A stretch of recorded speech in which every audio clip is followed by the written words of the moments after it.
I hope everyone is doing well out there. I have been in the chat room a little bit for the last couple of minutes asking people what exactly we wanted to sketch today. I've been looking in my collection.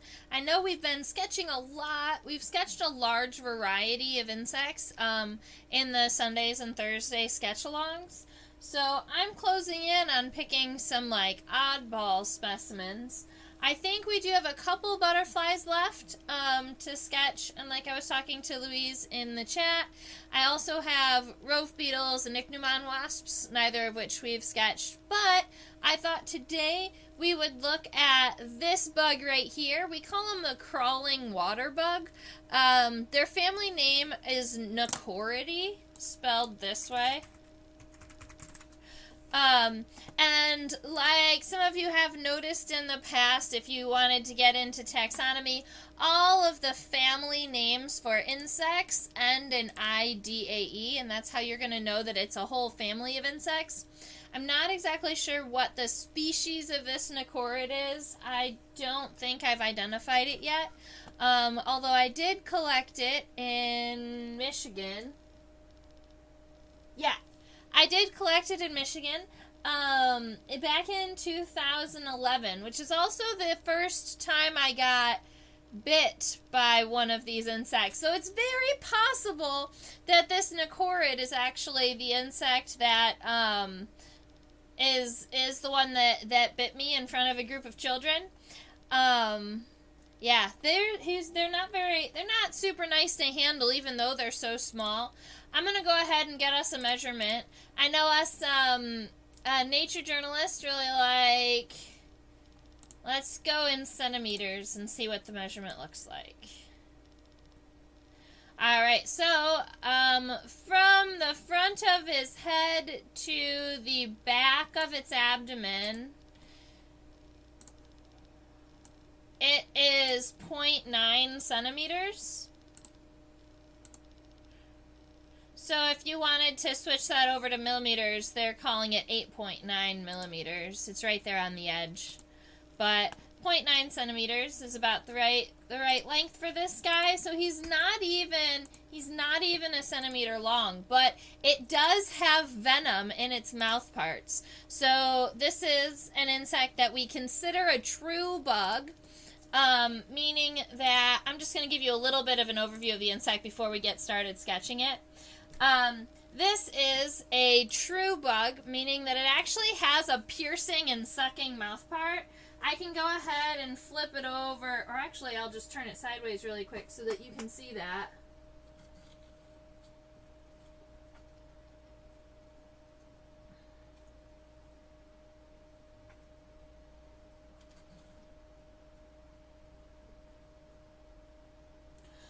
Alright, so if you are looking at it this way, this is the lateral view, or we're looking at our Naucorid from the side.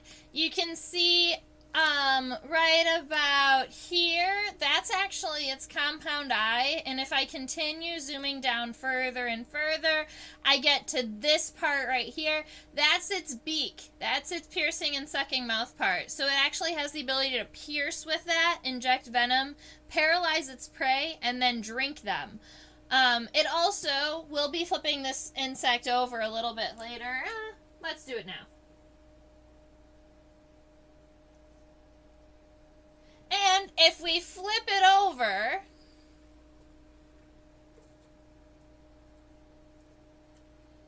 and zoom in,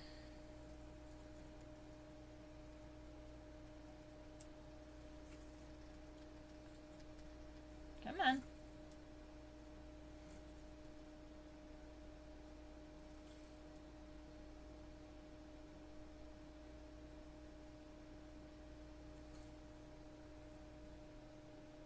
Alright, so what we're looking at is the... Oh, I should turn the volume on my phone off. So what we are looking at is the ventral side of the head. And you can see that it has that beak coming down from the top of the head, but it also has those big, we're going to call them raptorial, or big grabbing front legs up here in the front. So you can see here he's got this like really wide, strong femur and this tibia that curls over. And so when you're looking at those parts are actually going to help my predator grab onto its food and hold on to it. Very similar to a praying mantis, right? Praying mantids have those same type of front legs. We call them raptorial front legs.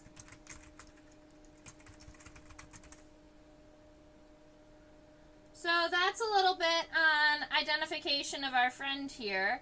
Generally, Naucorids are pretty small. They've got that piercing and sucking mouth part, which makes them a true bug.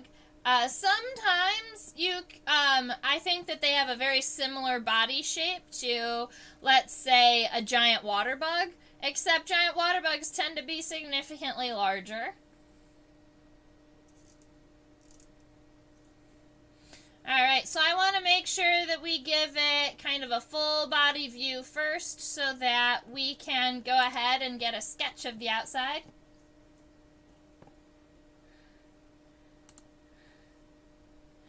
Yeah, I mean, Louise, you're fair. That's fair. I never get mad at any of the, I never really get mad at any of the insects that sting or bite me, along the way. And I have been both stung and bit while collecting insects.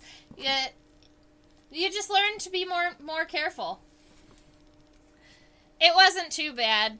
I made sure not to say any choice words in front of the students. You know. Alright, so I'm going to go ahead and I'm going to write the scientific name big and then the common name in parentheses underneath.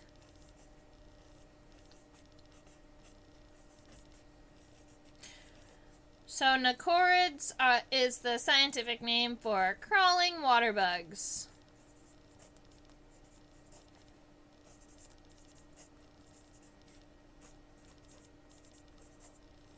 And we get the water bugs are two separate words because it is a true bug. Not all insects are true bugs, right? An insect has to have a piercing and sucking mouth part to be considered one. There's a whole order of insects that are considered true bugs, just like there's a whole order of insects that are considered butterflies and moths, or that are considered beetles, right? So they're just their own group of insects.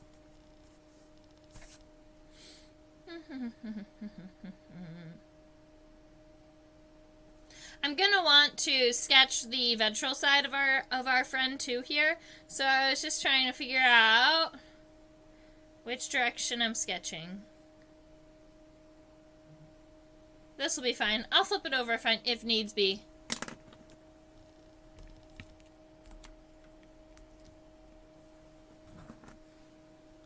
Alrighty, so I'm going in and giving us the body shape of our Naucorid, of our crawling water bug. Louise, have you ever gone out and collected aquatic insects or spent any time in like a creek or a river flipping over rocks? It's one of my favorite things to do.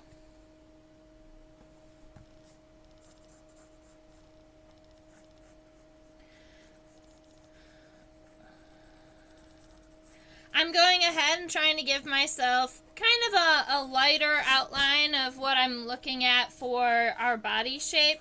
I'm kind of imagining the head and the pronotum kind of in the same arch right here, because you can see that the head is very, very smoothly connected to the pronotum. So my first shape is going to be this shape here. Oh, and by the way, I had a student who was like, we're bored of this red pointer. Why don't you make an arrow and make it so that there's a fly carrying it around? So I made this little friend here for a student, and I thought it was kind of fun. So I'm going to introduce him to the live stream, and he's going to be able to point out features to us.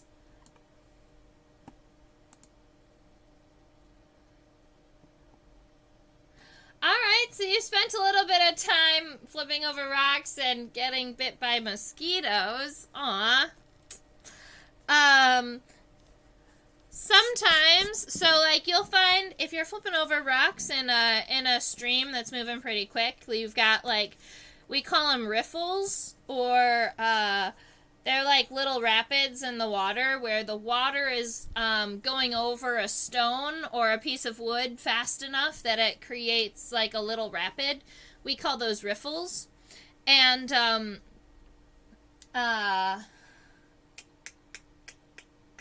when you pick up rocks from around riffles, you end up with insects that are really awesome because they are around those riffles because of the higher oxygen content in the water.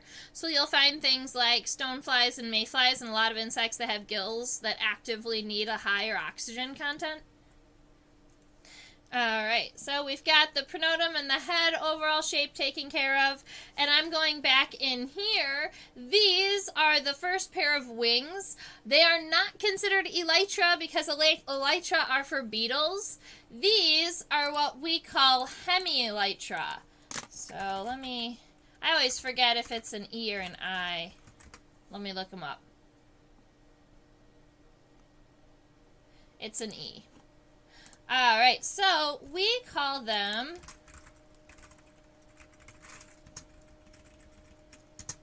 hemielytra. Alright, and that's because up here at the top, they're half leathery and half membranous. Alright, so hemi meaning half, that's where the root of that comes from.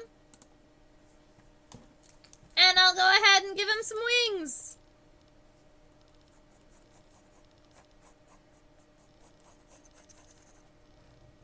It comes out a little before it angles back in towards the back of its body.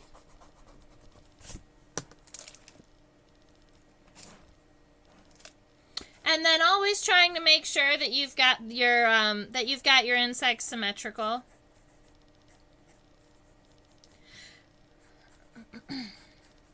I think I've been trying to keep you updated with my ant colony. Because I have a colony, let me see if I can move a couple things out of the way. Alright, I have a colony of Carpenter ants, and I use them for education. Well, the plan is to use them for education, but the colony is still fairly young, so I'm not really comfortable moving them around yet. So they are in, the queen and her chamber was this little vial, and it was connected to an outworld where the worker ants could go and travel back and forth and feed the queen. And then the queen's chamber got moldy, so I was trying to convince her to move to a new one, and it hasn't been working too well.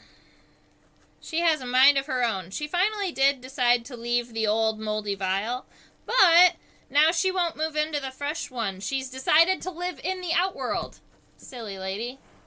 Alright, so I'm looking at the overall shape of my Naucoridae, my crawling water bug, and it does have these, its widest point right here, due to its wings. And then when we look down here, the wings actually don't match up all the way. There is a little bit of a separation in there. And when we zoom in, we're going to be able to fix a lot of these very fine details. But I always like to make sure that my specimen is going to fit on the page. So that's why I do this. I make sure that it's going to fit, and then we can zoom in and check out different features. So we're going to be zooming in up here to check out the head.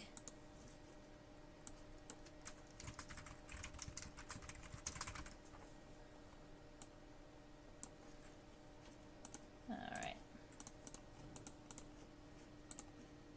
I try to keep the word updated, but sometimes it's just the last word we were talking about.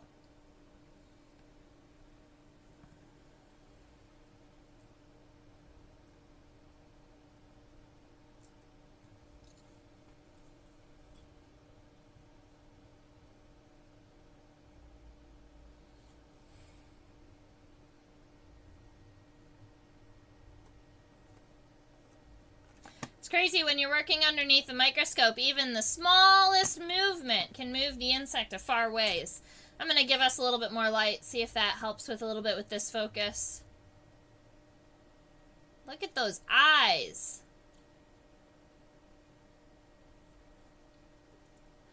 Alright, so what I'm thinking is I was going to just focus in on the head, but there's not a lot of features on the dorsal side of the head, including when we're going to be looking at the antenna. Those antennae are viewed from the ventral side too, from the bottom side. So we've got the head up here, and there's that separation, and then we have this section here, which we call the pronotum. Alright.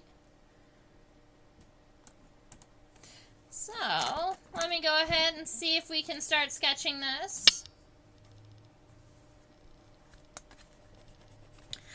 A lot of times I end up erasing a lot of my first original outline.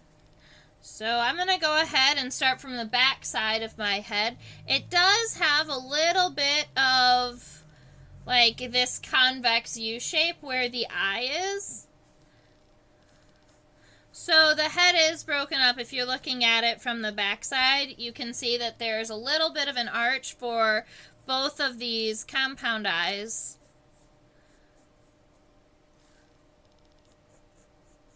And then the front of the head does narrow to a little bit more of a point than I had. So I'm going to go ahead and give it that kind of point here.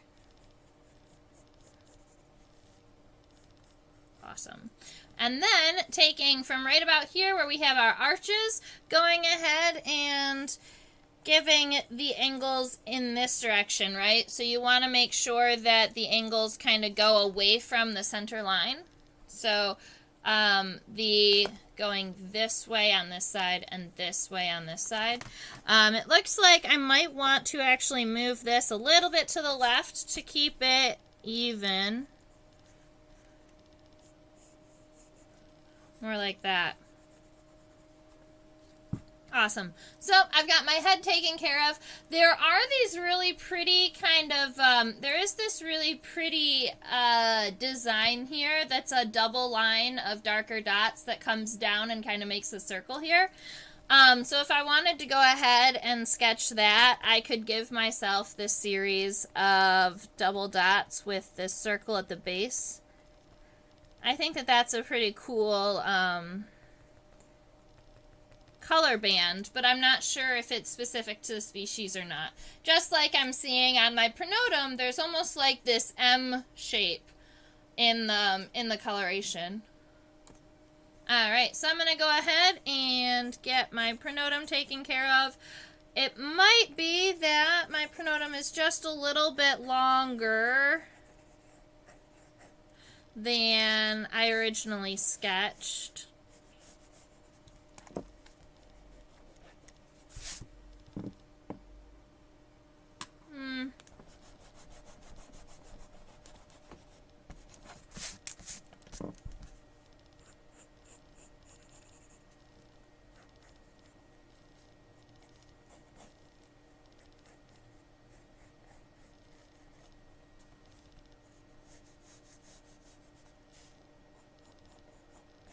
That's better.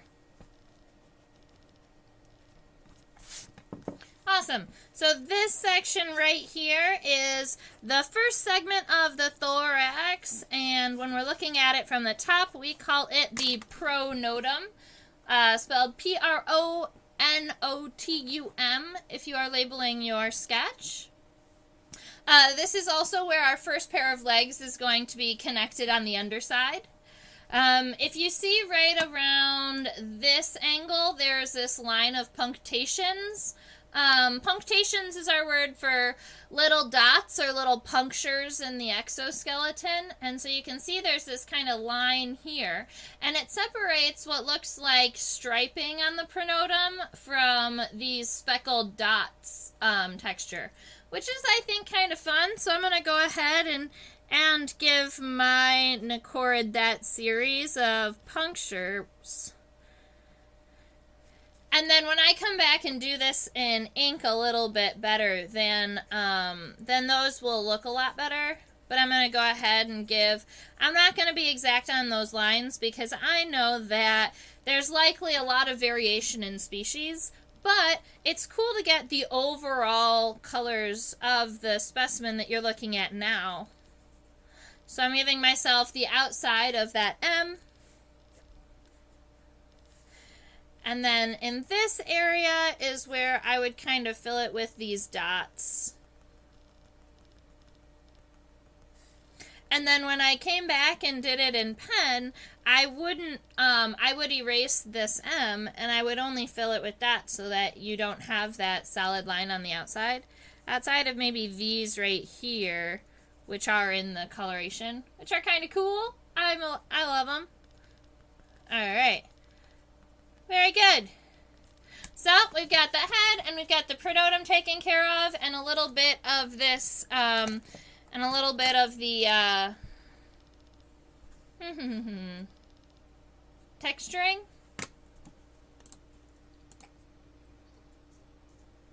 I forgot to bring my water cup downstairs. I might have to go up and get it at some point.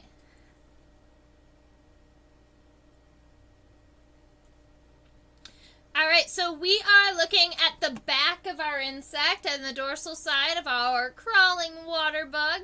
This is, keep in mind, a predator. Hi, Susan! Welcome! We're looking at an aquatic true bug. This triangle right here is a triangle that, if you've been joining me for live streams for a little bit, you will well know it is a scutellum. We talk about, I pointed out in most insects that we sketch. It has two L's. There we go. Mr. Keyboard. So that triangle right there is called our scutellum. And then these wings, true bugs do have specialized wings. We call them hemelytra. And that means that they are half leathery up here and half membranous down here. So you can almost see that kind of split right about here and right about here, where you go from having this dark almost wing that looks like it might be a beetle wing. It's hard and it's sclerotized. It looks like it has exoskeleton on it. Down to here, where when we zoom in, it's almost going to be see-through because it's partially membranous.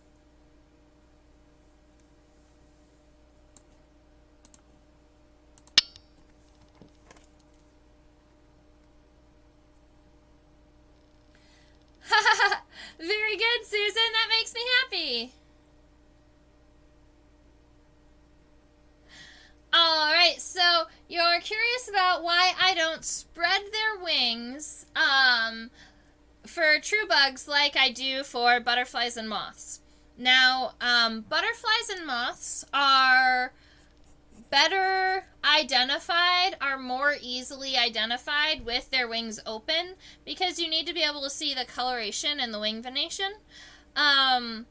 Spreading a butterfly's wings is kind of the easiest way to keep a butterfly safe because if you let them hold their wings up above their head or you let their wings fall a little bit, you may not be seeing all of the patterning. And if they were up like this, you might not be able to close a drawer on them because some of them are pretty large. So it's mostly a space and identification issue. With true bugs, I don't need to see their hind wings to identify them most of the time. And so I'm not going to be spreading these wings because spreading them just means that they're going to be put into kind of more danger. As someone who is trying to make like a scientific collection, your goal is to save space and to make sure that your specimens have all of their pieces for as long as possible, right? So you want to make sure that you're protecting both the space that you have by tucking in all of the legs and protecting the specimen's body parts by making sure they're generally tucked in.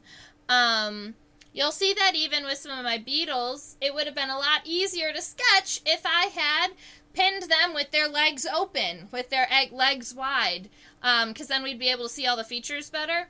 but then you're more likely to accidentally knock off a leg in the collection.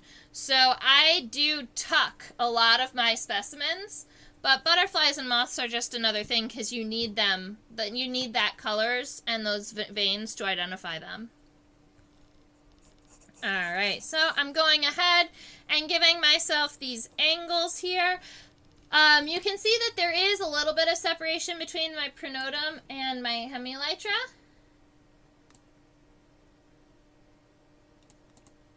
Yes, exactly, Susan. Yep. It's about, for me at least, it's about identification and protection of the specimen.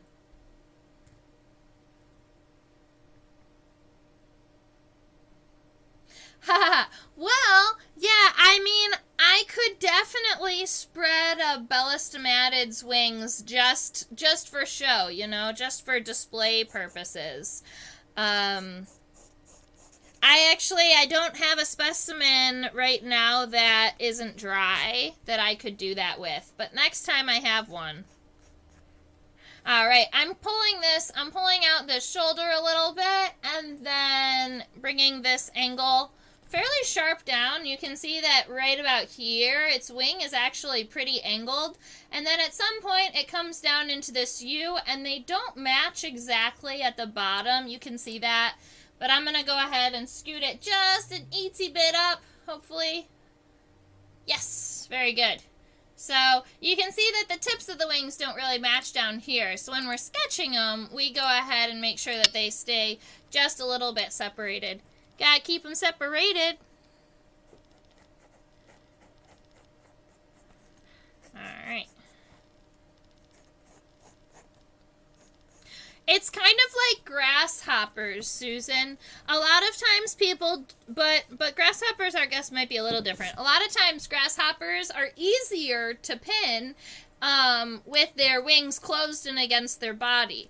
And they're a lot safer if their wings are closed and against their body because when their wings are open, they're more likely to get damaged. But grasshoppers are a little different in that sometimes their identifying characteristics are actually on the hind wings, like the colors in the hind wings and things.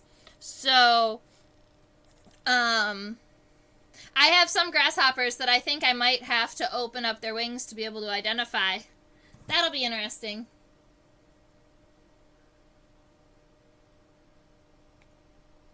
Yes, generally, exactly. Generally, the bottom parts of the wings are going to overlap on true bugs. Yes. So normally, you would see this point right here align with exactly this point right here. And the wings would close a little bit more. Let me go ahead and look at the specimen. So it looks like this specimen, it might be possible that the wings are slightly open because of where the pin went through. You can see kind of that gold spot right here. That's where the pin is going through. And it's going through right where the wing touches the scutellum. So it is possible that that the wings naturally are going to rest together. It is possible. It's not on this. I'm going to leave mine the way it is, but you can put yours together if you'd like.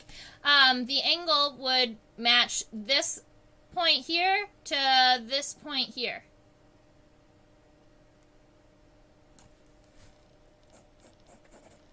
I'm going ahead and finding my center line and giving myself it's got to be kind of a flatter scutellum though. So this is my scutellum. It's this part of the thorax that I can see before the wings get in the way. Right here. It's on the center line between the head up here and where the wings are centered. And on my specimen, sometimes in true bugs, the wings are actually also overlapping in this direction.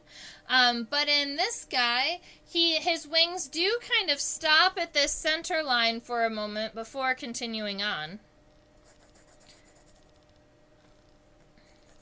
My wings might be my wings I think are a little bit long. I'm going to end up shortening them up a little bit.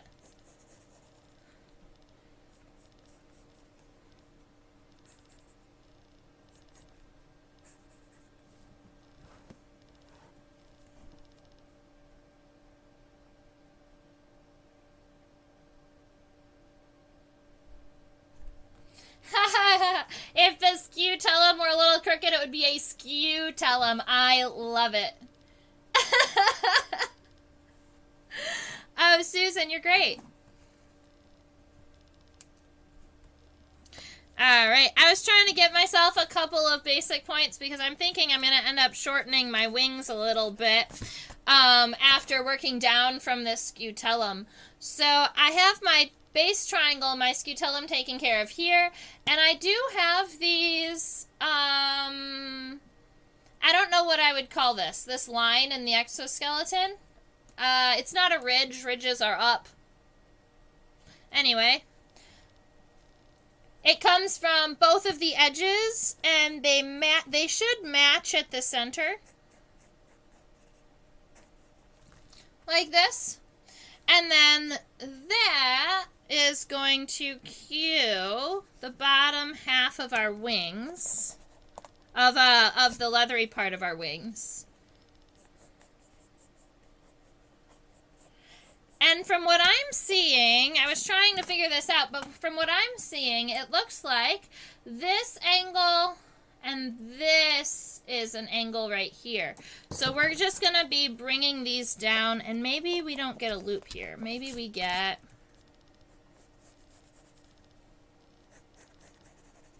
yeah, something like that. So then this top half of our wings are the leathery part.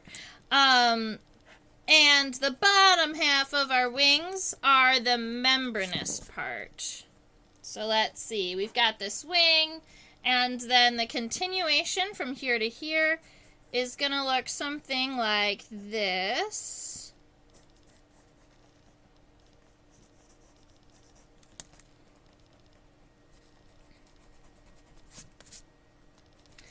And then the continuation of this wing over here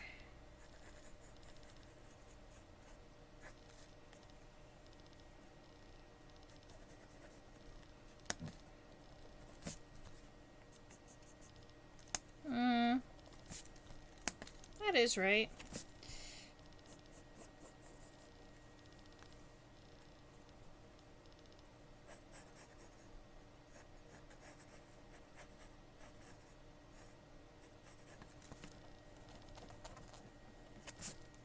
Alright, I'm just getting some of these lines taken care of. So I'm making sure my hemielytra are all right, and then I was getting these U's on these wings, trying to get them look nice and even. Sorry, I got quiet for a minute, guys. Got really focused. Alright, so I was working on these wings, and I'm going to get this silly fly out of the way. What are you doing there?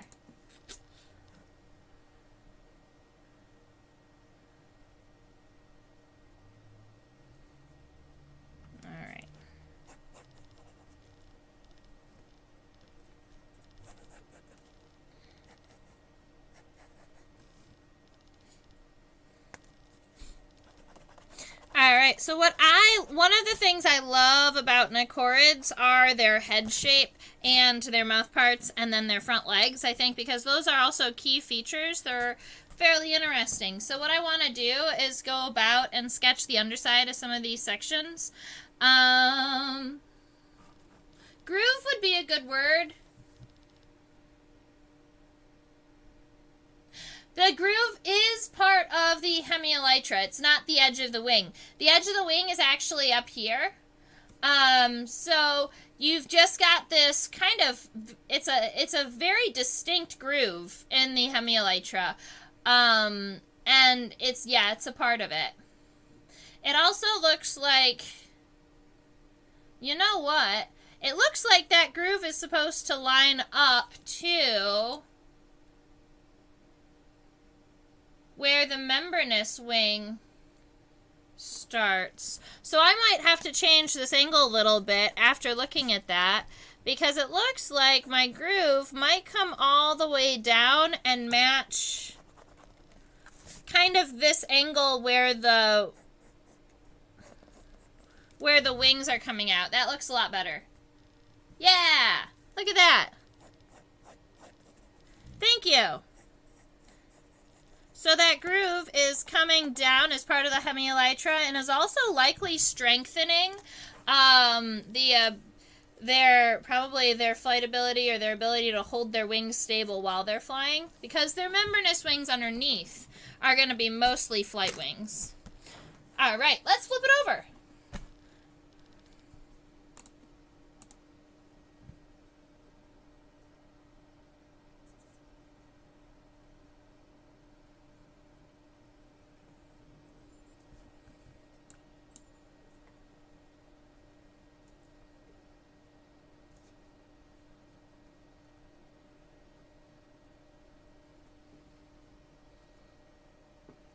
Awesome sauce.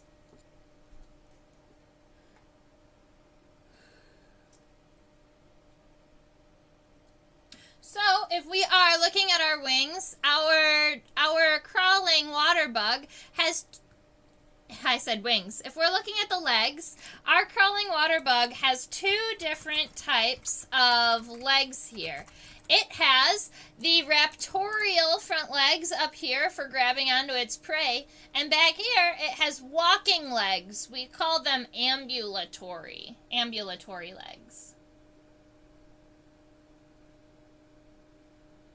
So they, just like beetles, they hold the forewings out and they just fly with their hind wings, Susan. That's a good question. Yeah, so they do end up flying very similarly to beetles. Yeah, they fly very similarly to beetles. But you're not gonna, like, when beetles fly, they're very, very loud. In comparison to Naucorids, they're gonna fly a little more quietly. Okay.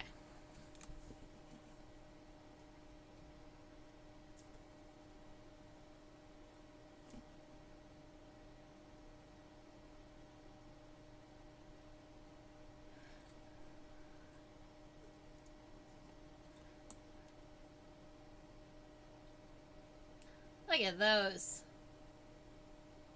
Alright, so when we are looking at the bottom side, you can see that this right here is the combination between the head and the pronotum. It's that first D shape that we were sketching. So when we're looking at our sketch, that whole segment that we're looking at fits right about here. I'm going to go ahead and give myself just a little square, and I'm going to give myself kind of I'm thinking a little sketch of the head.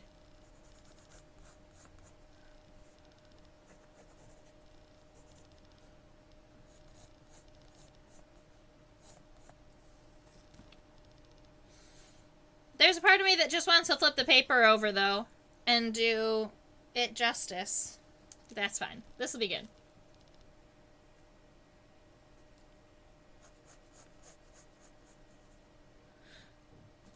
You know what I'm going to do is I'm going to do just half of it. I'm going to do the left-hand side. That'll look really awesome. So what I'm going to do is I'm going to start up here with that triangular piece. That is its piercing and sucking mouth part. This part right here that has the ability to inject venom. I am curious. Let me go ahead and put this on the side for a second. I want to look for its antenna, because that's something we haven't seen yet. And I have forgotten what they look like.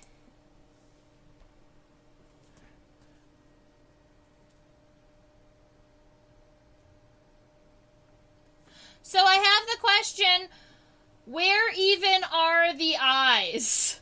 And the eyes are this section right here. So from here down here, this D shape where you can see that it has all of those little segmentations, those are the eyes. And so when I was looking at my sketch, the eyes are these two triangles right here.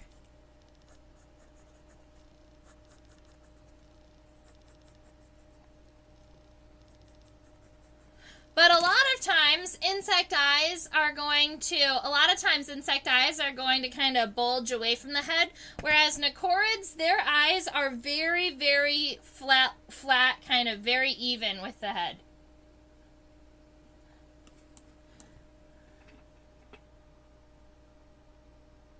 I'm looking for their antenna. Where the hell are the antennae?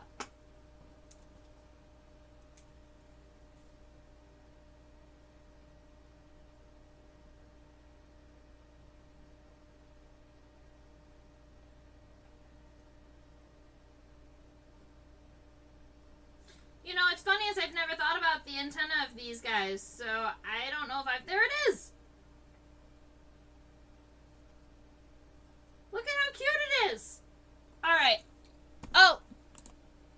You aren't sharing this moment with me. Let me share it with you. I was looking for the antenna, right? All over the body, on the side of the head, on the side of the head, on the top of the head. Like, where is... We all know insects have two antennae. Where did it go? Right here. Do you see that? Right underneath the eye? That is like, I don't know, maybe 3 segments long? Yeah. 3 segments. That's the antenna. And I don't think it's broken. I think that they just have very short antennae. You can see the same on the other side. It kind of tucks itself almost underneath the eye. Yeah.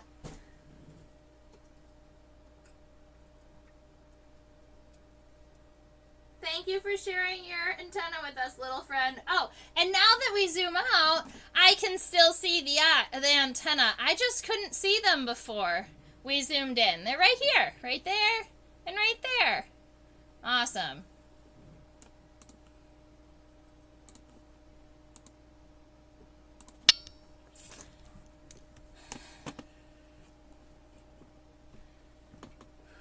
All right, so I'm gonna go ahead and draw the head in this little box here. I'm gonna start with this arch, and what I'm gonna do, you guys might laugh at me, but I want to sketch just one side of the head, because I think that that will give me the ability to kind of zoom in a little bit better. I think I just lost my microscope. There it comes. It's back.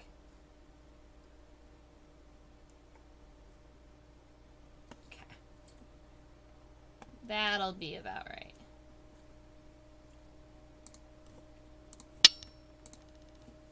Sometimes, every now and again, the microscope is a little bit more pesky than other times.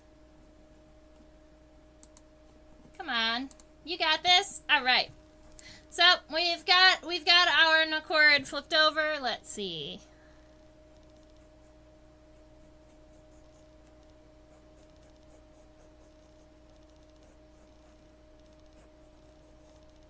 Alright, I have this arch that is, it's the top of its head and the pronotum, and I'm going to go ahead and give myself, let's see, I guess it just depends on how zoomed in I want to go, huh? Like this. Alright, so that's going to be the top of my head, and then I have our compound eyes that look like this. They have that very strong angle on the bottom of them, and they curl around, and they come all the way around up to the top, but you can see they're still even and flat. You've got that little antenna, so the antennal socket is right here, kind of almost at the tear duct of your crawling water bug, kind of at the base of the eye, and going out, but staying within this little alcove. And its first segment is kind of dark and shiny, and then the last 2 segments are kind of fluffy. They've got hair, lots of hair and sensory hair on them, so you can go ahead and kind of fluff it out a little bit. And I'm going to change the angle of this because the center line of my head does come down a little bit rather than just going straight across. And then I've got this beak. And this beak has a couple of segments. Up here in the top, you would see, we've talked a lot about different insect mouth parts. I believe what you're looking at right here that looks like this D shape, I believe that's the adapted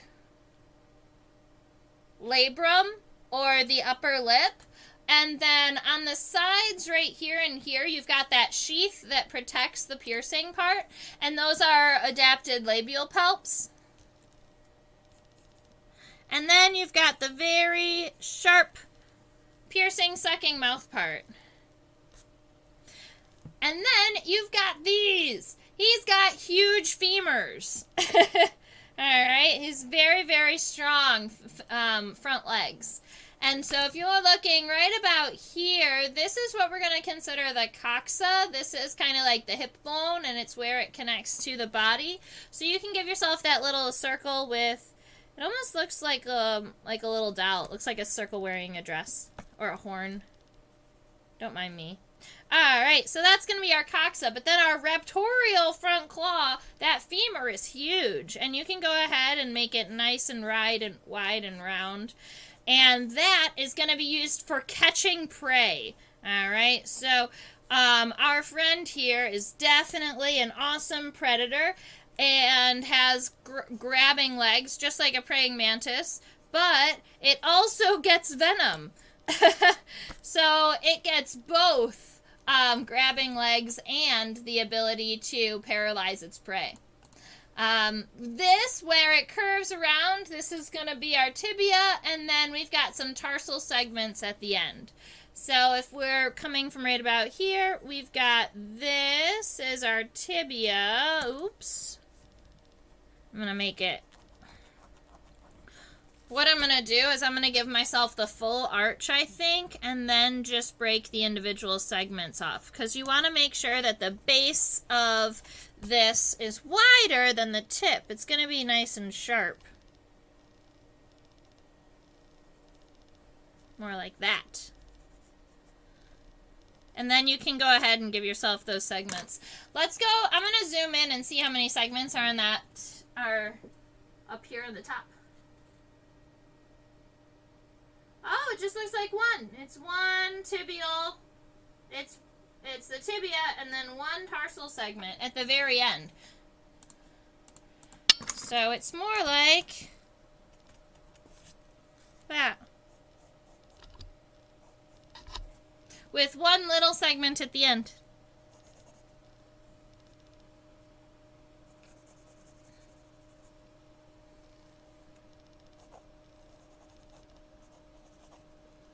So that would be the ventral side of our head. We've got the eye, we've got the antenna, we've got that raptorial front leg, and then that beak that comes down.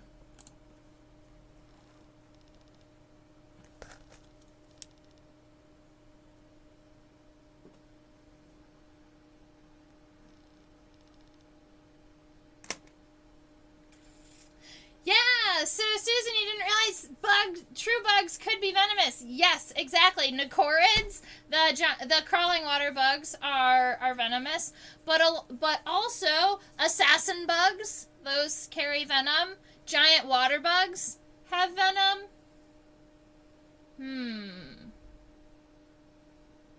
Those are the true bugs that I can think of right now, but I'm sure that there are more.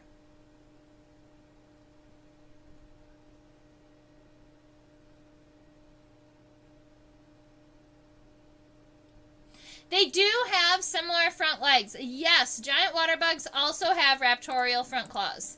How close are these guys to giant water bugs? Let me go in.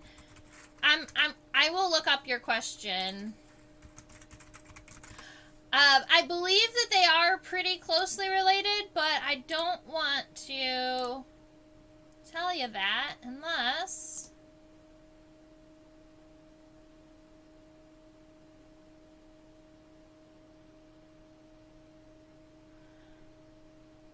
Super family.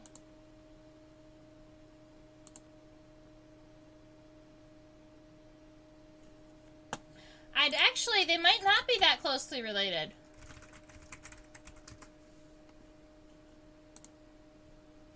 They may have evolved their features separately. Oh, they're a nepoid.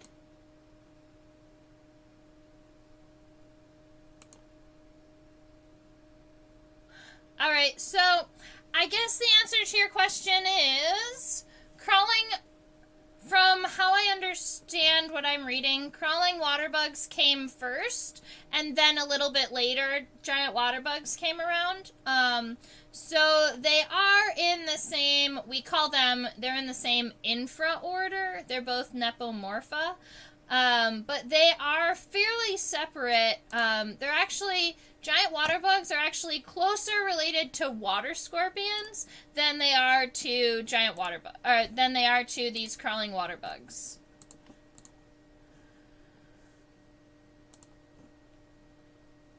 And yeah, so when you're talking about kind of that upper lip portion of a dragonfly and comparing it to kind of the upper lip portion of a true bug or even of a beetle, what we need to remember is that pretty much all insects have the same, base mouth parts, but then they are all adapted to be different. So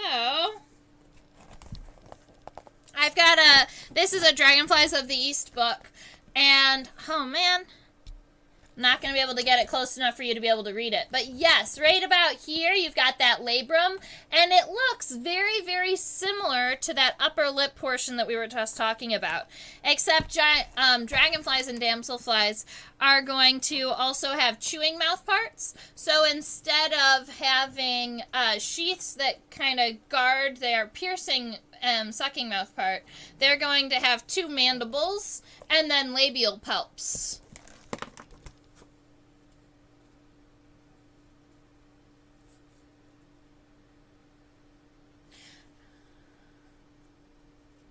So Susan, you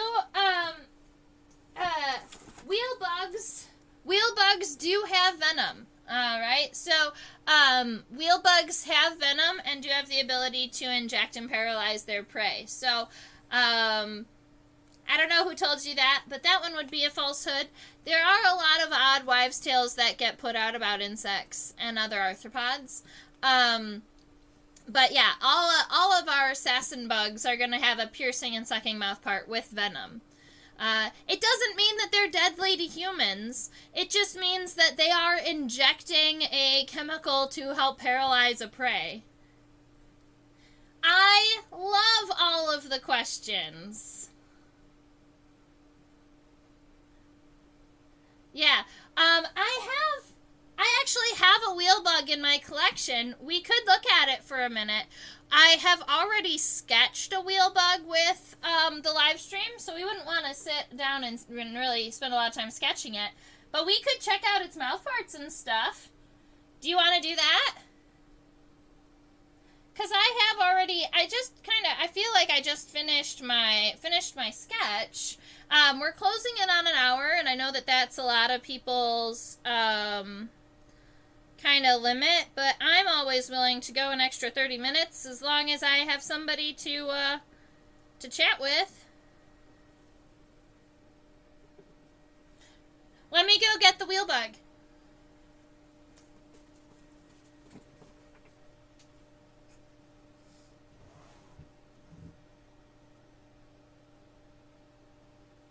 It's supposed to be right there. Where's my wheel bug? Uh-oh.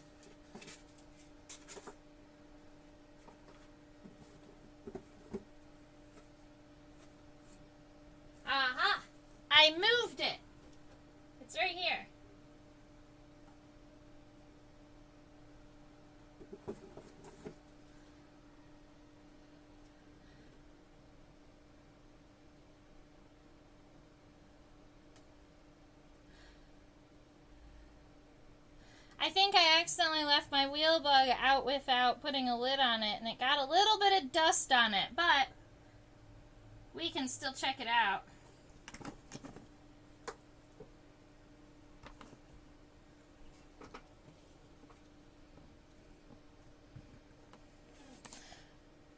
That is awesome that you play a character that's half wheel bug. That's amazing.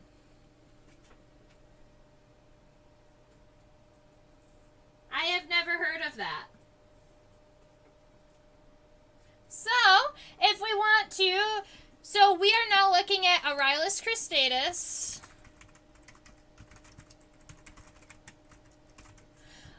This is the wheel bug, as we call it here in, well, we call it the wheel bug here in the U.S., where it is found, and we call it that because it has this crazy cogwheel on its back. Now, a lot of times, this cogwheel right here is actually an extension of the pronotum. So, a lot of times when you're hearing me talking about a shield that guards the head or a shield that guards the back, the pronotum on Aurylus cristatus, on our wheel bug, is expanded to be almost like this gear that is this huge mohawk of spines that helps protect it. Now, the other crazy thing that we can see is this piercing and sucking mouth part that looks almost like a... I like to relate them to looking like thumbtacks.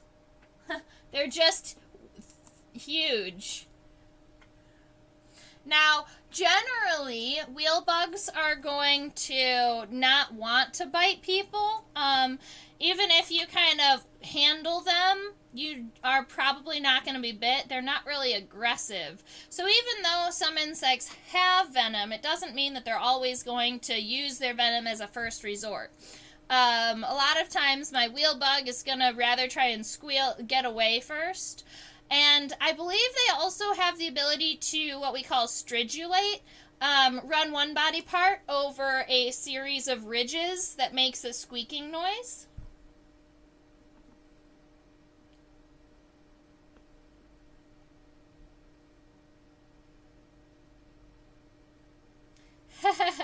He is kind of cute. So you can see right about here, this is where its compound eye is. And then up here in the top, it looks like a little orange dot right there. That is its simple eye. Alright, they have ocelli or simple eye that they use to see kind of light and dark shades, but not as much colors. If we flip it upside down without dropping it,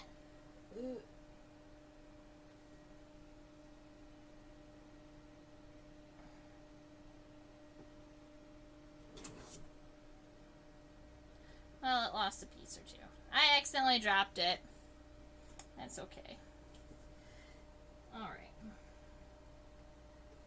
I'm going to need to collect another one or two of these guys.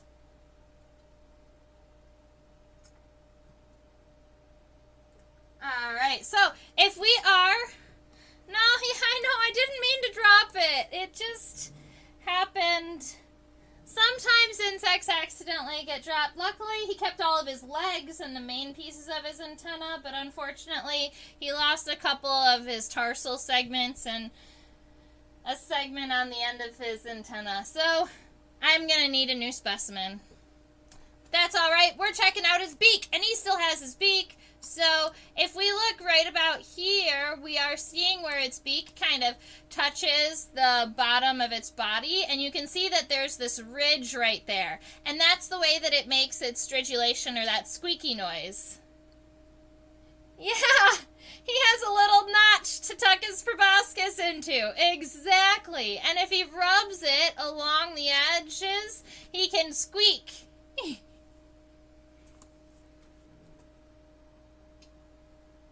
They also have very visible spiracles.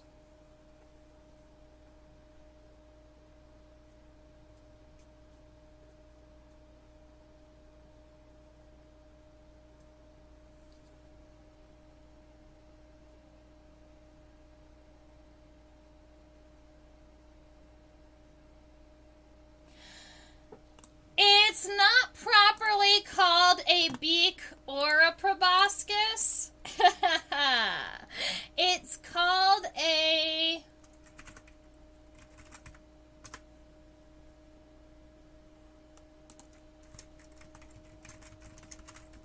I think I know what it is, but I want to make sure I'm correct. Yes. It's not called a beak or a proboscis. The mouth part on assassin bugs and other or wheel bugs and other assassin bugs is called the rostrum. So you can call it the assassin bug rostrum, but that's the rostrum is the name for the beak.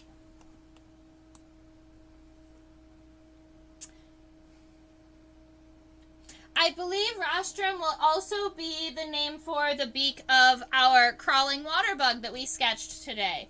So if you wanted to go ahead and add that to your sketch of its head, rostrum is going to be the name of that piercing and sucking mouth part that pierces. I think, let's see. Yeah, it's gonna be used in a lot of hemipterans, especially hemipterans that are predatory. Pointy death stick. Exactly. The true bug's pointy death stick is called a rostrum.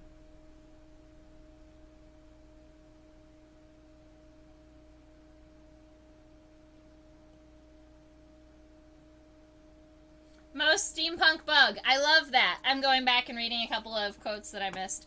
All right, so the other thing that we are looking at, this is the lateral. This is the side of our cogwheel assassin bug.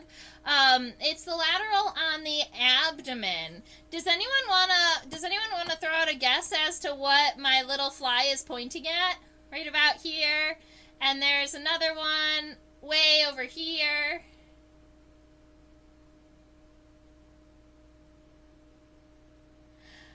I would have to look back and see if I could find it. I don't know exactly where it would be. It's on one of the Philadelphia local channels. Yes, Susan, you are exactly right. And Nancy. Susan, you got the spelling right even. These are called spiracles. They are essentially breathing holes because, as we know, insects don't breathe through their mouths and they don't have noses. So they do have little holes on the sides of their body that are like windows. We call them spiracles. They open and close and they let fresh air into the body. Now, they breathe through kind of diffusion, right? As their body uses oxygen, it replaces it with more oxygen by opening the windows. Now, back in the day of dinosaurs, there was more oxygen in the air, and that allowed insects to be significantly larger because the diffusion process was easier when there was more oxygen in the air. So the decrease of oxygen and the increase of nitrogen in our air not only affected how other animals breathe, but shrunk our bugs.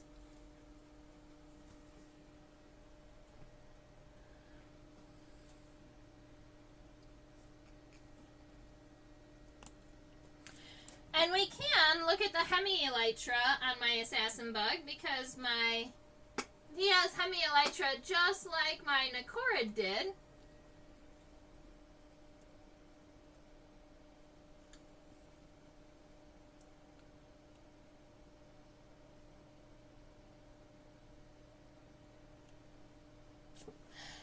Up here on the top, you have this section right here, which is the leathery part. And right here, where it looks super, super shiny, that's actually the membranous part. That's where the membranous wings are.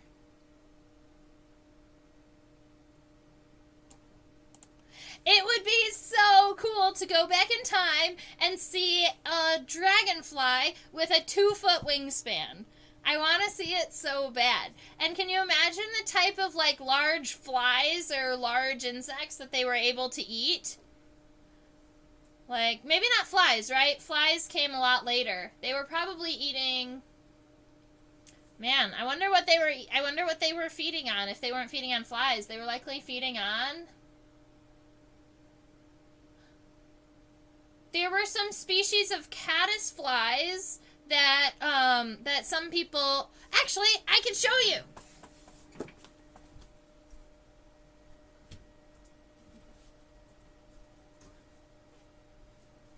So I've got this like really cool hexagon printed, and it has this image on here, which is said to be, let's see, it's said to be kind of the first butterfly, or the base of the butterflies,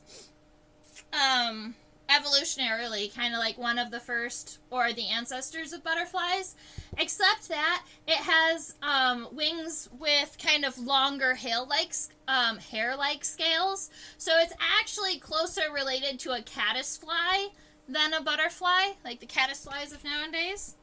But it's very possible. It's possible that those old-time dragonflies ate insects like this while they were flying around with the dinosaurs.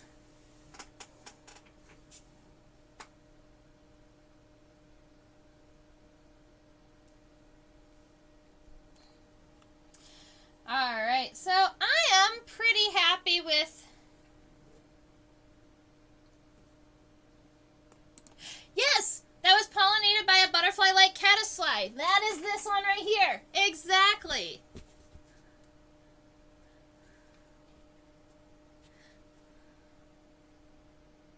I think it's pretty cool. I keep it within view of my camera because I like to think about the evolution of insects. They've been around for so long.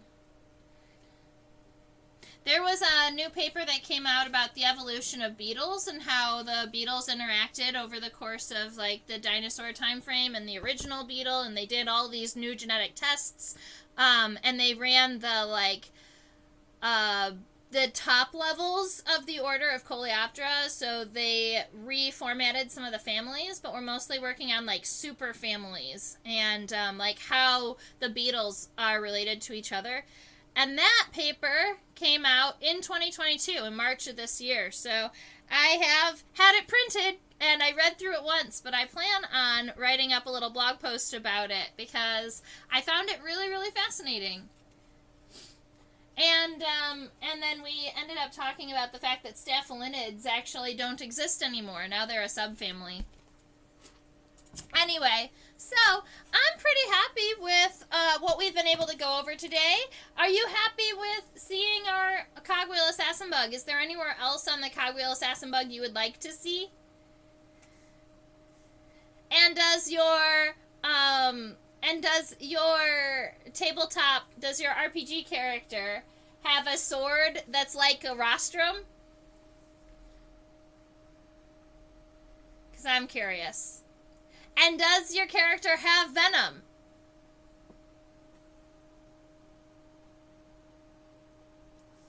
Very good. Yes, so and Susan, I did start off with talking a little bit about crawling water bugs. I told a little story about how when I was running bug camp back at Michigan State, I was collecting aquatic insects for students, and I was all excited. I knew crawling water bugs had the ability to bite, but I honestly didn't think that it would hurt as bad as it did, so I was just holding it. I thought I was holding it from the edges, but as it turns out, I was not, and I got bit in front of my group of kids, which was like somewhere between 6 and 8 children.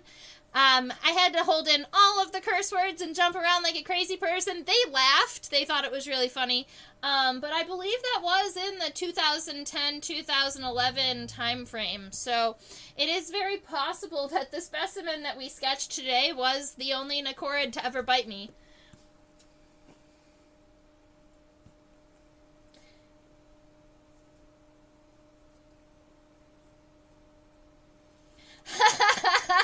That's awesome. I love that your character is going to have venom and make squeaky noises. Seriously, I honestly thought I was okay, but then I got bit. So, yeah, it would make sense to me if that specimen was the one that bit me, because we were out collecting with students, so I definitely could have said, put this in your vial, I want to bring it home, you know? Alright, let's see if I can find my outro page. There it is. All right. Well, I wanted to say thank you, ladies and gentlemen, for hanging out with me today. I do teach a variety of classes for students on a platform called OutSchool. You can find it up here. It's generally for K to high school students. A lot of my classes are for ages 9 to 12, but you can go in there and check it out. I do teach students as young as 5 all about bugs, and we have a great time.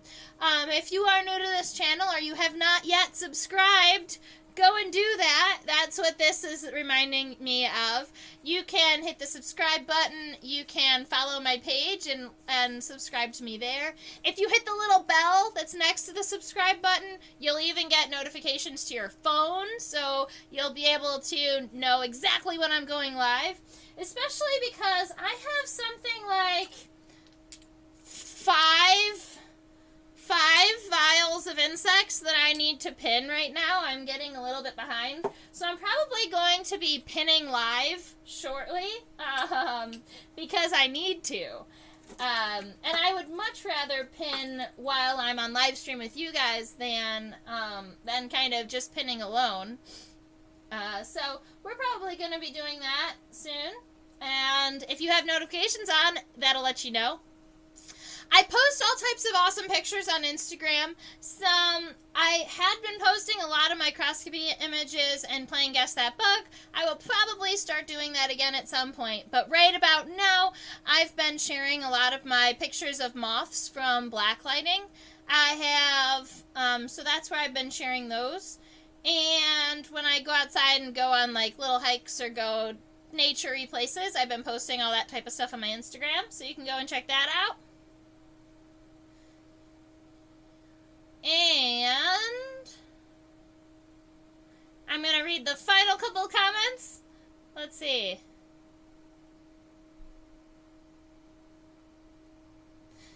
Oh, that is so fun, Susan. You got to watch the ants take care of and tend.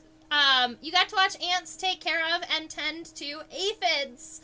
That's a lot of fun. I was actually recently taking pictures of a colony of aphids that had ants all around it.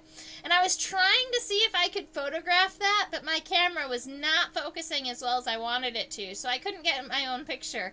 But I did, but I also sat next to a colony of aphids recently and watched them. Close focus binoculars. That's very, very cool. I have my phone has a macro camera on it. So it has like 3 lenses and one of them is a macro lens. So I've been able to take a lot of like close-up insect photography with that. And that's been pretty cool. Alright, so you can join me and check me out on Instagram, see some pictures, follow my stories, you know, all those types of things. I'm trying to get better about it. I also post blogs on my website at theinsectopia.com. That, right there, that little PayPal button over there that I can almost grab but not really, that is where you can go ahead and donate to Insectopia. That is where you show me that you appreciate the class and that you had a good time. This is what I live off of. I do try and do my best at bringing in a little bit through every little means, you know, and the live streams are one of those pieces. So I thank all of you that have already donated to my classes. I super, super appreciate it. It helps me continue to teach about bugs and to continue to share my passion, not only to you online, but to people here in the local Philadelphia, region. So I super thank you for all of that. Alright, so I'm going to be signing off now. I hope everybody has a wonderful rest of your week. Go and find me on all of the other places. If you get lonely and you want to chat with me, I'm on Facebook and Instagram. Alright, I hope everybody has a wonderful rest of your week, and stay buggy.